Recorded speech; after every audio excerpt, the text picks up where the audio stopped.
কহিতেছে একস্বরে চিরবিরহীর বাণী নিয়া, ভুলি নাই ভুলি নাই ভুলি নাই প্রিয়া।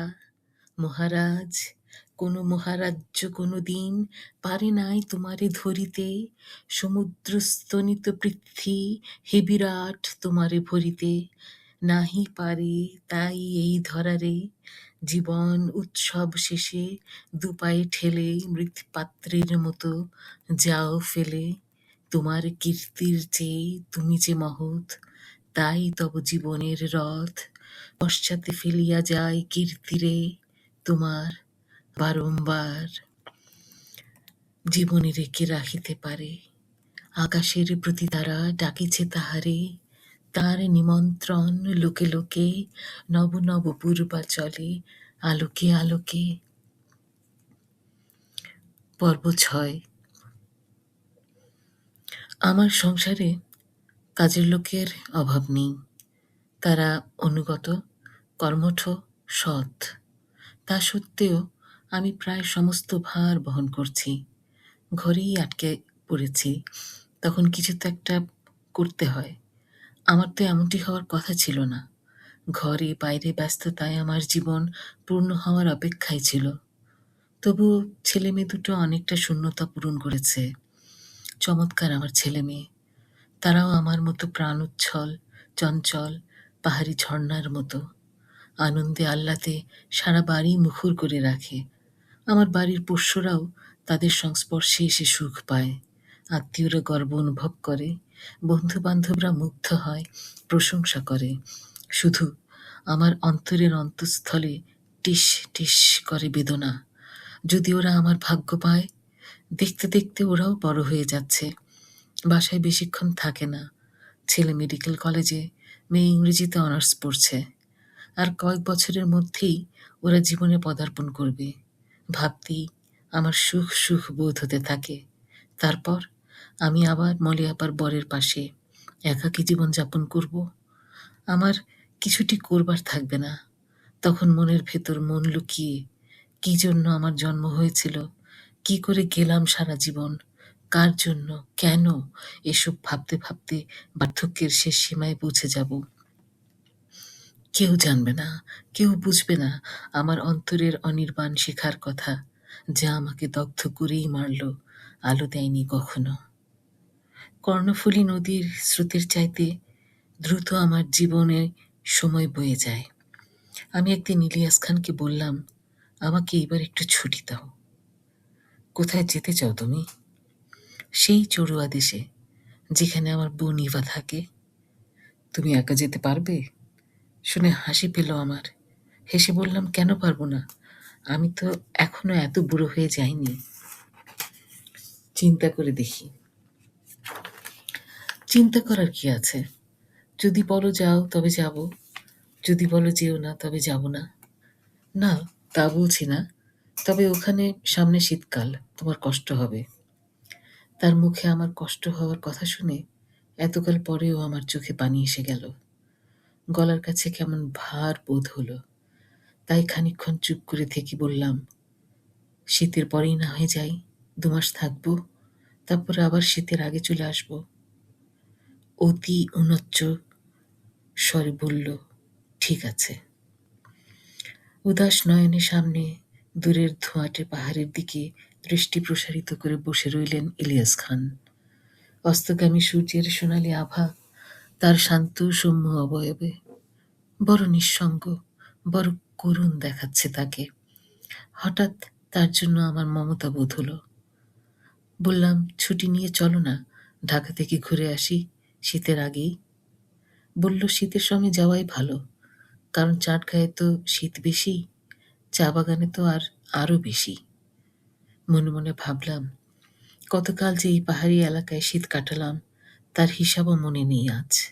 কত শীত, কত গ্রীষ্ম, কত বর্ষা আমার জীবনের উপর দিয়ে বয়ে গেল, নিয়ে গেল কত কি, আশা, আলো, ভালোবাসা, দিয়ে গেল কত কি, অভিজ্ঞতা, জ্ঞান, মমত্ববোধ। সবচেয়ে অধিক যা পেয়েছি তা হলো ক্ষমা সুন্দর দৃষ্টিভঙ্গি। সকলকেই আমি ভালোবাসি। থিয়েটারের রঙ্গমঞ্চ নয়, জীবনের মঞ্চে অভিনয় করে আমি একজন নিপুণা অভিনেত্রী। কেউ জানল না আমার হৃদয় কন্দরের সেই নিগূঢ়তম ট্র্যাজেডির কথা। বাস্তব জীবনে আমি কমেডি পছন্দ করি। বিয়োগান্ত নাটক, গল্প, উপন্যাস আমার চিত্তকে বড় আন্দোলিত করে। আগে মনে হতো যে ঘটনা বক্ষ পিঞ্জরের সুরক্ষিত হ্রদে ঢেউ তোলে না, তাতে মজা নেই। এখন মনে হয় জীবন তো দুঃখের। আনন্দ পেতে সেই গল্পই শুনতে হবে, সেই নাটকই দেখতে হবে, যা বিক্ষুব্ধ চিত্তে মিলনের আনন্দের স্মৃতি রেখে যায়। অনেক আনন্দ উৎসবের ভিতর দিয়ে আমাদের এবারকার শীত কাটল। ঢাকায় গিয়ে অনেকের সাথে দেখা হলো। ইলিয়াস খান কেন জানি না এবার আমাকে সঙ্গে নিয়েই অনেক জায়গায় গেল। আমাকে সঙ্গে করে সে কখনো কোথাও যেত না। আমি আমার মতো হইচই করে কাটাতাম। সে তার মতো বন্ধু-বান্ধব, ক্লাব, আড্ডা করে বেড়াতো।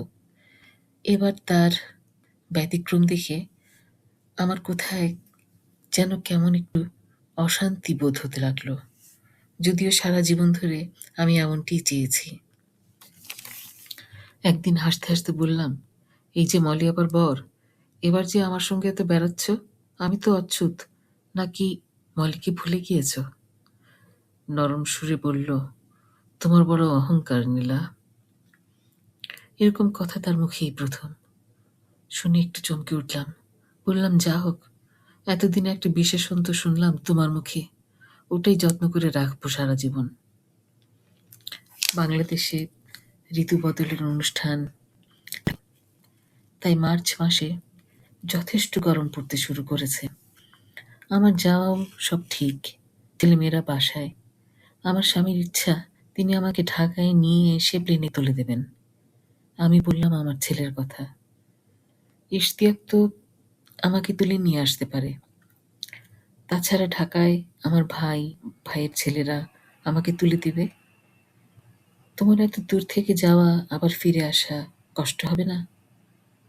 একটুক্ষণ চুপ করে থেকে বলল, না, কষ্ট হবে না। আর বারণ করা ঠিক হবে না। তার দরকারি জিনিসপত্র গুছিয়ে নিলাম। তার জিনিসপত্রের খোঁজ খবর নিজে কখনো রাখিনি। কতবার যে সে বাইরে গিয়েছে, তার সব প্রয়োজনীয় জিনিস আমি গুছিয়ে দিয়ে বলেছি কোনটা কোথায়। তার কোনো অসুবিধা হয়নি। এবার আমি না থাকলে তাকে একটু অসুবিধায় পড়তে হবে, কারণ তার ভৃত্যরা বহুকাল ধরে আমার হুকুমের উপর নির্ভর করছে। তবুও ব্রিফ করে যাব কিভাবে সাহেবের কাজ তারা নিজেরাই করবে হুকুম না দিলেও। আমার টিকিট বুক হয়ে গেল যথাসময়ে ট্রেন আর প্লেনের। চাটগা থেকে যাত্রা শুরু হলো স্বামী আর পুত্রের সঙ্গে। তারপর ঢাকায় 2 দিন অবস্থান। সময় ছিল হাতে। দেখা সাক্ষাৎ হলো সকলের সাথে। অনেকে আমাকে এয়ারপোর্টে বিদায় দিতে এলো। বিদায়ের মুহূর্তে হঠাৎ বুকের ভেতরটা মুচড়ে উঠল। কারো জন্য নয়, আমার স্বামীর জন্য। যদি সে আমার সঙ্গে যেত, তবে তো 1 মাসের মধ্যে আমরা ঘুরে আসতে পারতাম। সেও আমার মতো নিঃসঙ্গ। আমি না থাকলে তার খুব কষ্ট হবে। এ কথা মনে করে আর কখনো এভাবে আমি অনুভব করিনি। সকলের সঙ্গে হাত মিলিয়ে ছেলেকে জড়িয়ে ধরলাম, কিন্তু ইলিয়াস খানের দিকে হাতও বাড়াতে পারলাম না। পাছে সিন ক্রিয়েট করে ফেলি।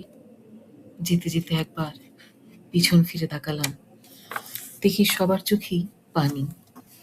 তাড়াতাড়ি চোখ ফিরিয়ে নিলাম। তারপর দ্রুত যাত্রীদের সঙ্গে সিঁড়ি বেয়ে প্লেনের ভেতরে প্রবেশ করলাম।